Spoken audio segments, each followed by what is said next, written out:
नहीं सत्संग, भजन नहीं हरि को, श्रवण न राम कथा अनुरागी, कानों से भगवत चर्चा नहीं सुहाती। बस वो बात बताओ जिससे हमारी कामना की पूर्ति हो जाए। जो कहो हवन कर दे।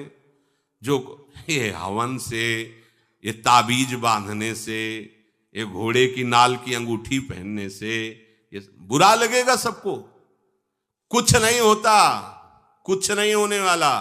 पापाचरण करो, पूरा एक टैंकर तेल चढ़ा दो शनि भगवान में, पर तुम्हारा नाश करेंगे, क्योंकि वो तेल से प्रसन्न नहीं होते, वो हरि के शरणागत से प्रसन्न होते। ये सब हरि के अनुचर हैं, सब हरि के अनुचर हैं। जानकी नाथ सहाय करे तो कौन बिगाड़ सके नर तेरो, है? ये शुक्र शनिचर राहु केत सब क्षण में हुई है तेरे चेरो। जानकी नाथ सहाय करे, कौन बिगाड़ सकता है? महाप्रभु हरिवंश चंद्र जी कह रहे, जो पे कृष्ण चरण मन अर्पित तो करी है का नवग्रह रंक। ये बेचारे नवग्रह भिखारी क्या तुम्हारा कर सकते हैं? यदि तुम बादशाह श्री कृष्ण के दास हो तो ये चाहे जिस नक्षत्र में बैठे हो तुम्हारे अनुकूल चलेंगे, तुम्हारे अनुकूल चलेंगे। तेल चढ़ाने की जरूरत नहीं, अपने को चढ़ा दो श्री हरि के चरणों में। और हरि से विमुख हो तो तेल नहीं, तुम चाहे तेल की फैक्ट्री इन्हीं के ऊपर लगा दो, लेकिन ये सेवक हरि के हैं और हरि के तुम विमुख हो तो ये प्रसन्न हो ही नहीं सकते, तुम्हारा पतन ही होगा। पर ये संसार समझता नहीं। भगवान नाम से मतलब नहीं, भगवत आराधना से मतलब नहीं। अरे भाई ये लोकपाल हैं, जानते हो भक्त को भी काम क्रोध क्यों सताता है? ताकत नहीं इनकी प्रवेश कर जाए, अहंकार है इसलिए। और भगवान को अहंकार अच्छा नहीं लगता, इसीलिए भगवान के सब दूत हैं, चढ़ बैठते हैं, देख तू कितना बड़ा साधक, कितना बड़ा भजनानंदी, दिखा हमें। अब फेल तो मैं भगवान की शरण, तो हो ना भगवान की शरण, और भगवान की शरण में हो जाए तो यही महासुख प्रदान करने लगते हैं, और कोई नहीं, इन्हीं के लड़का बच्चा है। द्वारिकाधीश के पुत्र रूप में कौन प्रकट हो रहा है? भगवान कामदेव, जो प्रद्युम्न अवतार है, साक्षात कामदेव हैं, कामदेव साक्षात आ रहे हैं। हम प्रभु से विमुख हो, कोई हमारा सहयोग कर सकेगा? कोई नहीं कर सकता, और अगर करने गया तो वो भी उल्टा टंग जाएगा। ये भी बात समझ लो। भगवान देख लो, हम आपको उदाहरण बता रहे हैं कि तो कैसे काशी नरेश, पौंड्रक, ये सब मिलकर भगवान के विरोध में हुए। भगवान ने सुदर्शन चक्र को छोड़ा, काशी नरेश पौंड्रक सबका उद्धार किया। और काशी नरेश का पुत्र था सुदक्षिण, उसने विचार किया कि ये तो बहुत बड़े अपमान की बात है। भगवान शंकर की नगरी में रहता, काशी में महामृत्युंजय है, काल के भी महाकाल हैं। पंडितों से कहा ऐसा उपाय नहीं कि हम द्वारिका को भस्म कर दें? बोले है, भगवान शिव के ऐसे ऐसे मंत्र हैं कि वो तो विनाशकारी भी तो है ना, वो बहुत सुंदर भी है। कर्पूर गौरम करुणावतारम संसार सारम, करुणा के स्वरूप है। आशुतोष नाम है। एक चुल्लू जल, ऐसा कोई देवता नहीं मिलेगा जो संसार में कोई देवता नहीं खाता, वो इन पे चढ़ाए जाते हैं। अकौड़े का फूल, धतूर का फल ये कोई पता है? नहीं पता।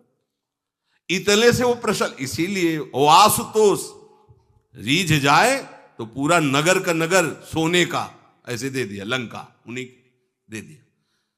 और अगर दृष्टि बदल जाए तो हनुमान जी बनकर पूंछ में आग लगा को श्रीलंका को नाश कर। बड़े विचित्र हाँ है भगवान शंकर, विनाशकारी, द्वारिका को भस्म कर सकते हैं।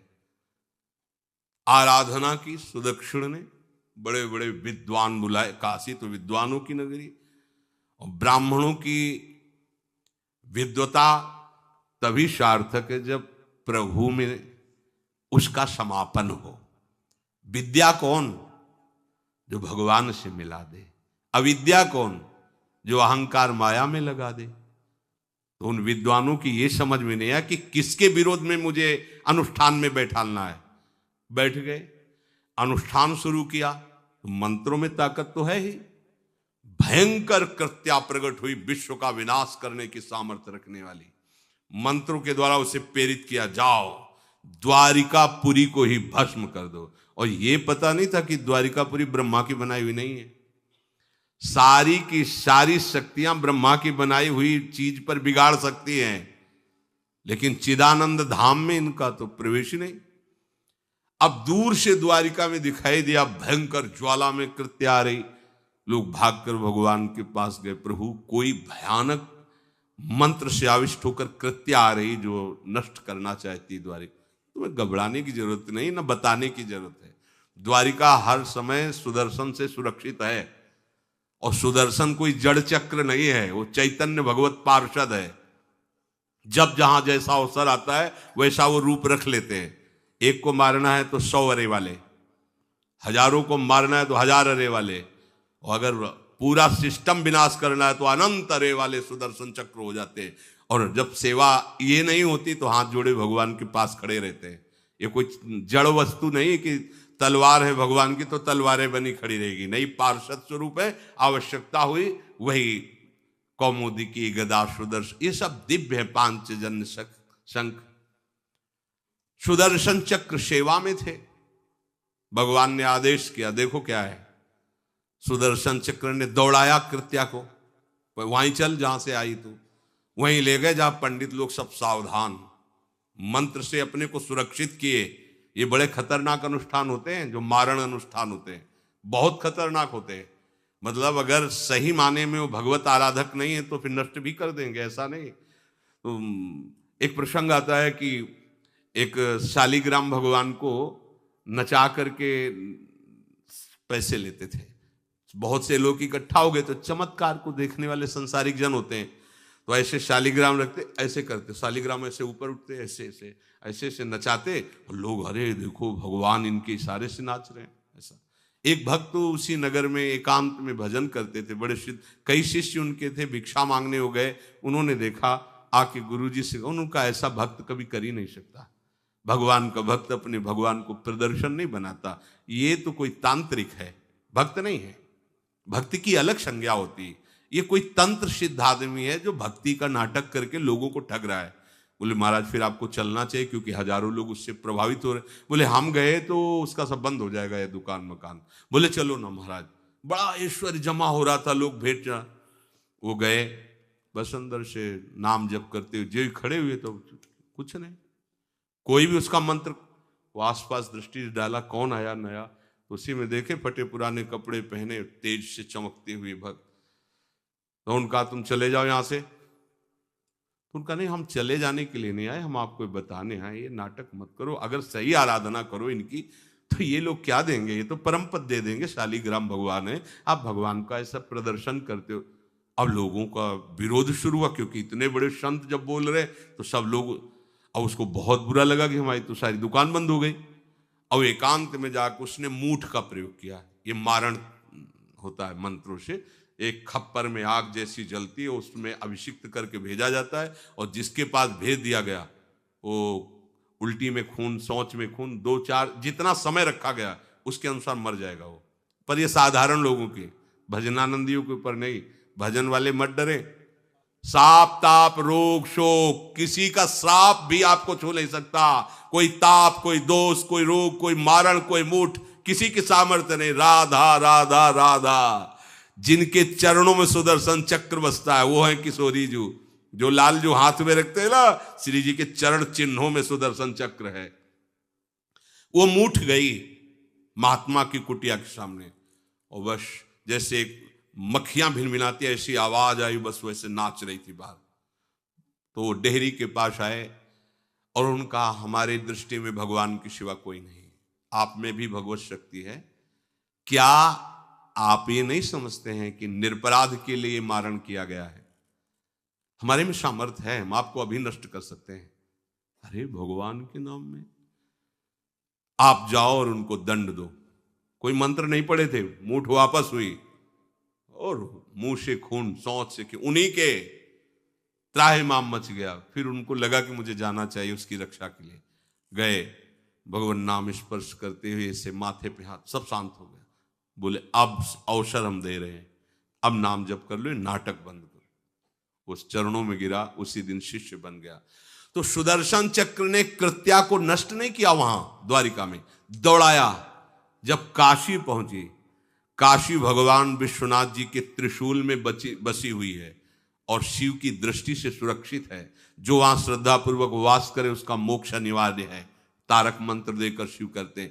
पर उस कृत्या को सुदर्शन ने नष्ट किया और जितने ब्राह्मण थे सबका राधे राधे, और पूरी काशी में आग लगा दी। तो विश्वनाथ जी मुस्कुराए, नाराज थोड़ी, क्योंकि विश्वनाथ जी ने कह दिया था यदि ब्राह्मण विरोधी कोई है तो हमारा ये मारण काम कर जाएगा। और उनको ये समझ में नहीं आया कि नमो ब्रह्मणे देवाय भगवान का नाम है, वो जानते थे। तो कोई भी भगवत विरोध भाव लेकर के किसी भी देवता की आराधना करके कुछ नहीं होने वाला।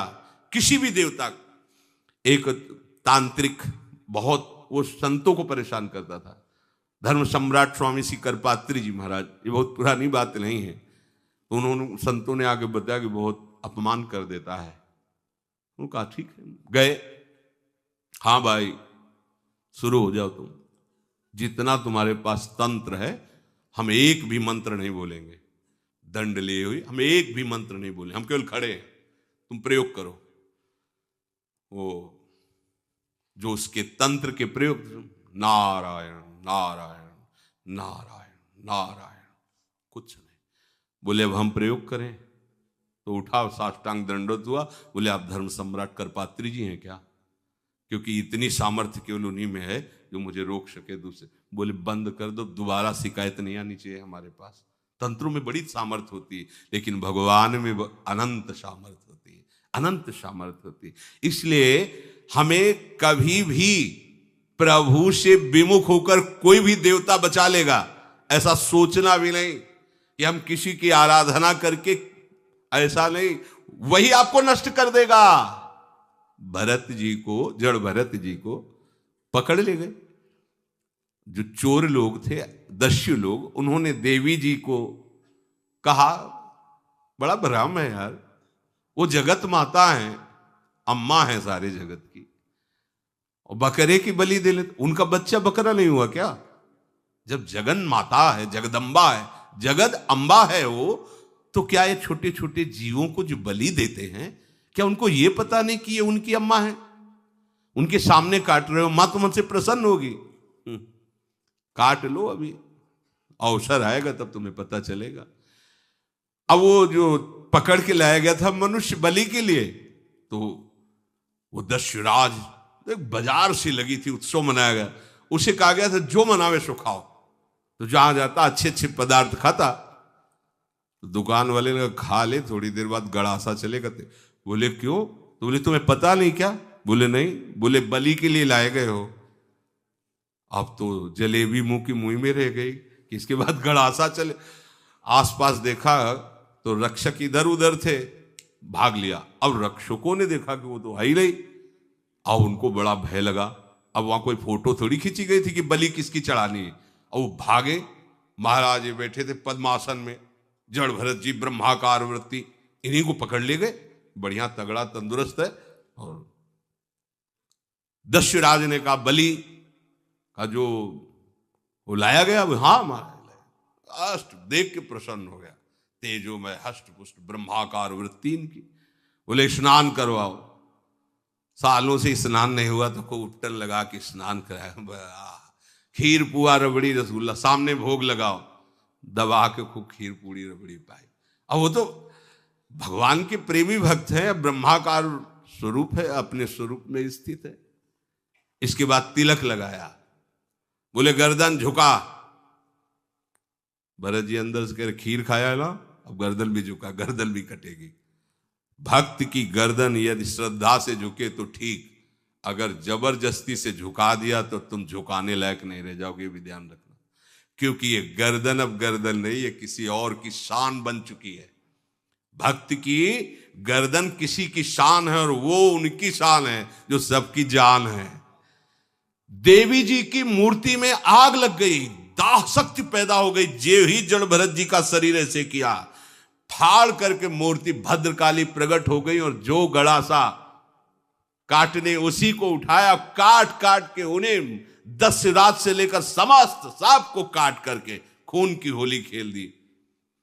भरत जी ने देखा जब कोई काटने वाला नहीं है तो बोले ठीक है अब चलो पचाने के लिए टहलते हैं, थोड़ा खीर पुआ खाया, चल दिए, कोई रोक। देवी जी से एक बार भी लिखा कि मां बड़ी कृपा है। जो भगवान का भक्त है वो दूसरे की कृपा भी नहीं मना सकता। नहीं, एक बार भी मुड़कर ऐसा प्रसंग नहीं आया कि देवी जी के हृदय बड़ी रक्षा कर, कुछ नहीं। प्राण जाने पर कोई भय नहीं, रक्षा होने पर किसी की स्तुति नहीं, अपने मंगल विधान। हरि आश्रय, सत्संग हरि आश्रय देता है, बहुत बड़ा बल हरि है, मान लो। एक दिन आपसे कह रहे थे कि जब आपने देखा नहीं उनको, उनसे बात नहीं हुई और आप उनके जनों से बात सुनकर उनकी तरफ चल पड़े, इस बात से हरि आपके ऋणी हो जाते हैं। भगवान इसी बात से ऋणी हो जाते हैं। बस ये बात आप हृदय में बैठा लीजिए। जैसे लोग प्रश्न करते हैं ना कि हमने भगवान को देखा नहीं, भगवान क्यों, हम कैसे, किसी की बात तो मान लो ना। आप मान लो, वो तो आपके अंदर भी बैठे हुए हैं, वो आपको इतना प्यार देने लगेंगे। जहां कोई सहायक नहीं होगा वहां हरि आपको दिखाई देंगे, देख लेना। बिगड़ी ऐसे क्षण में बन जाती है, ऐसा लगता है गला कटा तो वो तलवार गले तक आएगी, हार बनकर सुगंधित फूल बन जाएगी, पर गले तक आने आने तक तुम्हारी निष्ठा देखी जाएगी। नहीं नहीं, बस मेरे हरि का यही विधान, वो आते आते हार बन जाएगी, वो तलवार तुम्हारा गला नहीं काट पाएगी, क्योंकि गले में हरि नाम चल रहा है। मान लो हमारी महालक्ष्मी चरण चापती रहती, क्या चाहिए तुम्हें, क्या चाहिए। आप सच्ची माने, क्या मतलब, कितनी मलिनता छा गई। हम इसको मार देंगे तो 2 लाख रुपए मिल जाएंगे, ये कर देंगे तो, अरे भैया अगर तू हरि नाम जपेगा तो इसकी कीमत नहीं है, कीमत नहीं, अमूल्य वस्तु है। इसके ब्याज में तू कुबेर बन सकता है, मूल तो कभी खत्म होता ही नहीं है, ब्याज में तू ब्रह्मा बन सकता है। बनना तो चाहे, भक्तजन तो कहते हैं नहीं चाहिए मुझे ब्रह्मा का पद, परमेष्ठी पद, नहीं चाहिए सम्राट पद, नहीं चाहिए योग की सिद्धियां, मुझे प्रभु आपकी दास्ता चाहिए। ये बात, कितना महासुख होगा उस भक्त को जो इन बातों को कह रहा है, नहीं चाहिए मुझे मोक्ष सुख नहीं चाहिए। वो ऐसे थोड़ी कह रहा है, श्रद्धा से नहीं कह रहा, अनुभूति से कह रहा है, मुझे नहीं चाहिए ये सब, इनमें वो सुख नहीं है जो आपके चरणों के समीप रहने में सुख है। नहीं सत्संग भजन नहीं हरि को, श्रवण न राम कथा अनुरागी, सुत बित दार भवन ममता निसि सोवत अति न कबहु मति जागी। अरे तेरी बुद्धि सो रही है, जगा दे। पुत्र में, रुपया में, स्त्री में, मकान में, इसमें सबकी ममता होती है, सबकी, जितने सृष्टि में पैदा हुए, केवल सत्संगी की नहीं होती। जो असली सत्संगी है उसकी ममता प्रभु के चरणों में होती है, क्योंकि वो जानता है सब रूपों में प्रभु ही है, ये सब पसारा प्रभु का ही है, इसलिए ममता उसकी प्रभु के चरण। एक अहमता ममता ये जग में है दुख जाई, ये जब श्री जी की ओर लगे तो होत परम। जाग जा, बिना जागे दुख दूर नहीं हो सकता। जैसे स्वप्न में हम देख रहे हैं कि समुद्र में डूब रहे हैं, अब जागृत में आसपास सैकड़ों नाव लगा दें तो बच जाएगा क्या वो, क्योंकि वो तो सो रहा है और वो स्वप्न में देख रहा है। अब हम नाना प्रकार के तैराकों को बाहर तैनात रखें तो उसको कोई सुख मिलेगा क्या, क्योंकि स्वप्न में। उसको अगर सुखी करना है तो एक ही उपाय, जगा दे। जगा दो तो ना समुद्र रह गया ना डूबना रह गया। ऐसे ही संसार में मोह से ऐसे ग्रसित जीव हैं, भाई इतना ही सुख चार है, और उसी स्वप्न में वो दुख से निवृत्त होना चाहते हैं। अब हम बाहर से उनकी कामनाओं की पूर्ति करने वाली बात करें तो क्या वो सुखी हो जाएंगे क्या? इसीलिए कोई साधु जो भगवत मार्ग का पथिक है वो कभी सपोर्ट नहीं करेगा जाओ ऐसा, वो जाओ ऐसा ही है जैसे उस स्वप्न में समुद्र में डूब रहा है, बाहर से हम जल जहाज नाव तैराक सब लगा रहे हैं, लेकिन वो नहीं सुखी होगा, क्योंकि उसके सुख का कारण तब बनेगा जब स्वप्न हटे। स्वप्न तब हटेगा जब वो जागे। जो सपने सिर काटे कोई, बिन जागे दुख दूर न होई, तो उसको जगा दो। साधुजन क्या करते हैं? जगा देते हैं उसको। जागो, कहां मोह निशा सब सो निहारा, देखे स्वपन अनेक प्रकारा, यही जग जामिन जागे जोगी। योग भगवान से जो तुमने वियोग कर रखा है, तुम जगो। जे ही जगोगे तो जे ही जाने जग जाए हेराई, जागे जथा स्वपन भ्रम जाई। कोई नहीं यहां। एक कल श्लोक, मत्तः परतरम नान्यत किंचित अस्ति धनंजय, मेरे सिवा कोई नहीं। ये कब पता चलेगा? जागने पर। तो हमें ये बहुत कुछ दिखाई दे रहा है, स्वप्न है। उमा कहूं मैं अनुभव अपना, सत हरि भजन जगत सब सपना। तो बोले तुलसीदास हरि नाम सुधा तजी, सठ हठ पियत विषय विष मांगी। अगर कहीं संतों के पास भी गए तो क्या मांग रहे हैं? हठ करके विषय विष मांग रहे हैं। वो आत्मदेव नाम के एक ब्राह्मण थे, सब कुछ समृद्धि थी, संतान थी नहीं, बड़े दुखी गृहस्थी में। हमारा कुल चलाने वाला होना चाहिए। बड़ा भ्रम बैठा हुआ है, हमारा कुल चलाने वाला नहीं, तो सब बेकार, जीवन ही बेकार हो गया। बिना गुरु के यदि शास्त्र पढ़ोगे ना तो भ्रमित हो जाओगे। स्पष्ट लिखा, पुत नाम के नरक की उसको प्राप्ति होती जिसके संतान नहीं होती। अब तो गृहस्थ में बेचारा पड़े परेशान। उन्होंने सोचा इससे अच्छा है आत्महत्या कर लें। बहुत संतों के पास जाकर के यज्ञ करके सब अपनी कामनाओं की पूर्ति चाहते, दान पुण्य दे करके। उसने भी जितना उपाय हुआ किया, नहीं हुई संतान। मरने के लिए जंगल में, उधर से एक सन्यासी जी आ रहे थे, देखा साधु तो ब्राह्मण तो थे, उठे प्रणाम किया, देखा उनको उदास क्यों हो? उनका महाराज उदास ही नहीं, मैं तो आत्महत्या करने आया हूं यहां जंगल में। अरे ये तो महापाप है, आत्महत्या तो बड़ी दुर्गति का कारण है। बोले महाराज अगर आप बचाना चाहते हो तो आप कृपा करो। क्या क्या चाहते हो? बोले हमारे पास सब कुछ है, बेटा नहीं दोगे तो हमारा जीवन बेकार। तो उन्होंने अंतर्दृष्टि से देखा और कहा 7 जन्म तक तेरे पुत्र नहीं भाग्य में तेरे लिखा है। तो उसने कहा फिर तो अभी मरते हैं, आत्महत्या करते हम 7 जन्म की बात, हम 7 दिन नहीं जिएंगे, हमें पुत्र चाहिए। संत का दयालु। देखो जिनके पास तपस्या और भजन का धन होता है, जब भगवान अधीन है तो कुछ भी कर सकते हो, कुछ भी कर सकते हैं। प्रारब्ध मिटाना कोई बड़ी बात नहीं। प्रारब्ध जानते हो, कोई देवता थोड़ी है, तुम्हारा पीछे का किया हुआ कर्म है। और इधर जोर का भजन है, भजन के प्रभाव से कर्म को नष्ट करने में देर थोड़ी लगती है। ये तो अच्छे शुभ कर्म करो तो तुम्हारा प्रारब्ध बदल जाएगा। भजन का प्रयोग प्रारब्ध बदलने के लिए थोड़ी है। पर वो ऐसा हट किए तो उनका देखो, हट करने से लाभ नहीं मिलता है। उनका हमें उपदेश नहीं, हमें पुत्र चाहिए। अगर आप भगवत प्रेरित होकर यहां आए हो तो आप हमें। तो उन्होंने तपस्या के बल से फल की रचना की और कहा जाओ अपनी पत्नी को ये फल पवा दो और इससे निश्चित पुत्र होगा। बहुत प्रसन्न, अब कामना पूर्ण थी तो देख लो, प्रभाव देखो कामना का। प्रसन्न हुए आए, धुंधुली नाम था उनकी पत्नी का, नाम भी बहुत बढ़िया था, धुंधुली। वो कहा कि देखो ये फल खा लो, तुम्हारे संतान हो जाएगी। बहुत मीठी बात बोलती थी, मृदुभाषी, कपट हृदय। अलग अलग क्षेत्र होता है, हृदय कपट और मुख में मीठी बात। बहुत संभल के व्यवहार करना चाहिए ऐसे लोगों से। मधुरिया बानी, मीठी, क्या मृदु भाषा। नहीं प्रीतम, आप चिंता मत करो, फल ऐसे थोड़ी खाया जाता है, नहा धो के पवित्र होके फिर। हाँ उनका ये बात, तो आप अपने काम में लगो, हम पा लेंगे ऐसा। अब आपको विश्वास है? बोले विश्वास तो है, इसमें क्या विश्वास, आप भी तो चाहती ना पुत्र हो। बोले हाँ।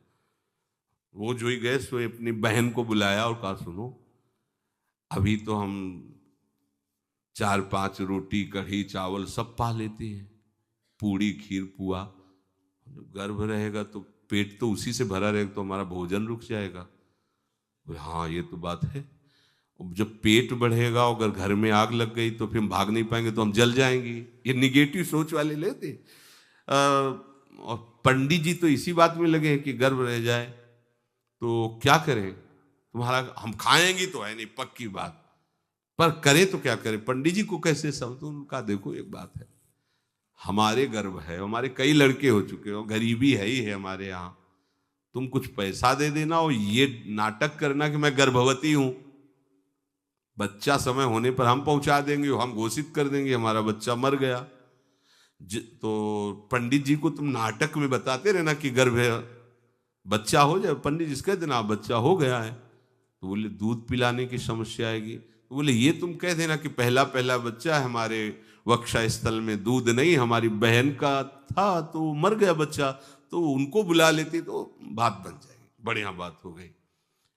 परीक्षा के लिए फल गाय को खवा दो, गाय को खवाया, ठीक समय पर गोकर्ण जी प्रकट हुए, दिव्य तेजोमय बालक, कान केवल वो गाय के, बड़े ही विद्वान और भगवत भक्त संत के द्वारा कहा था 7 जन्म तुम्हारे भाग्य में, बच्चा नहीं तो नहीं है, देखा गाय के हो गोकर्ण जी प्रकट हुए।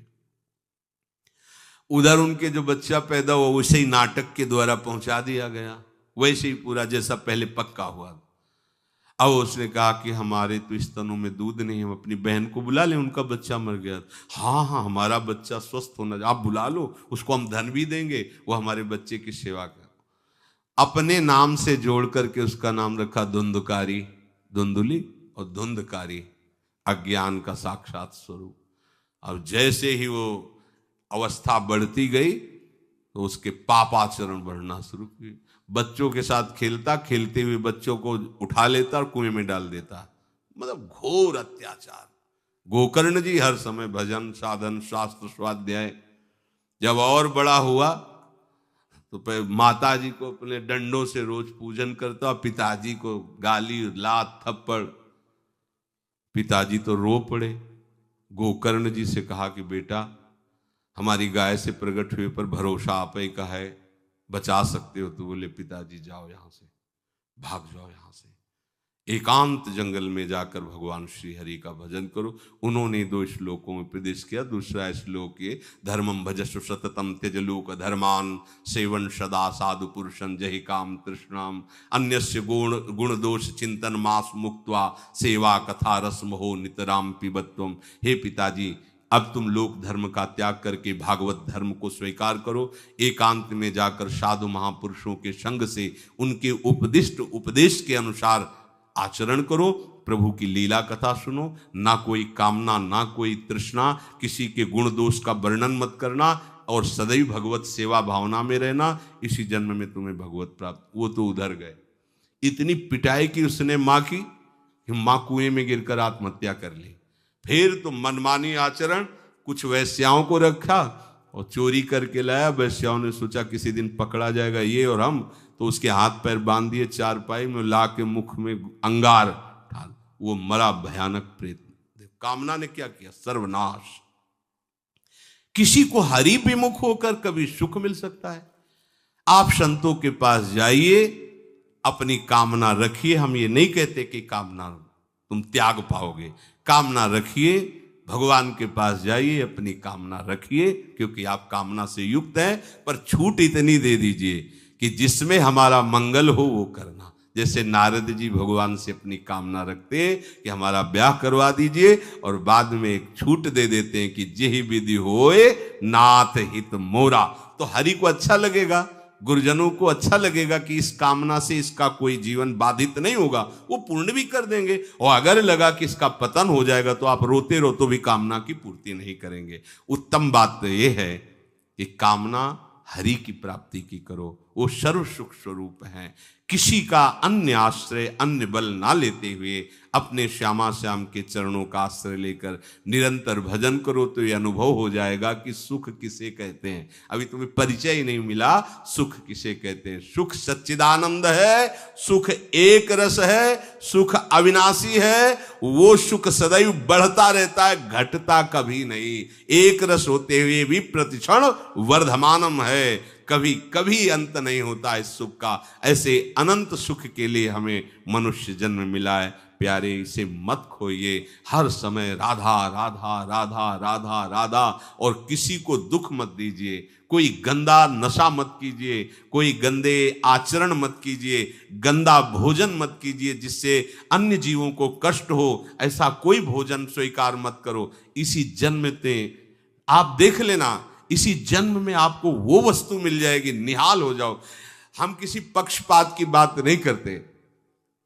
अगर इस छाती को बचपन से अभी तक ऐसा, तो हम कह देते कि भाई आगे कुछ भी हो, कोई भी हमारी गलती हो, हम ये मान सकते हैं, पर हमें ये पता चला कि बचपन से आज तक जलता ही रहा, कभी शांति नहीं मिली, भागता ही रहा पर कभी विश्राम नहीं मिला। पर हम ये आपको कह रहे हैं कि जैसा प्यार प्रभु वैसा अन्यत्र कहीं कभी कहीं नहीं मिला, और प्रभु के प्यार का मूर्तिमान स्वरूप हमारी प्यारी जू निहाल कर दिया प्रभु ने। प्यारी जू के चरणों का आश्रय और उनका परिचय देकर पूछो, बस यहाँ वाणी मौन हो जाती है। प्यारी जू तो प्यारी जू, और हम ही नहीं, आप सब महाभाग्यशाली है। वृंदावन आए, राधा किशोरी जू के घर में आए और उनकी चर्चा सुन रहे हैं, उनके सिद्धांत सुन रहे हैं, कहीं ना कहीं आपके अंदर उनकी तरफ बढ़ने की इच्छा भी है। ये बहुत बड़ी बात है।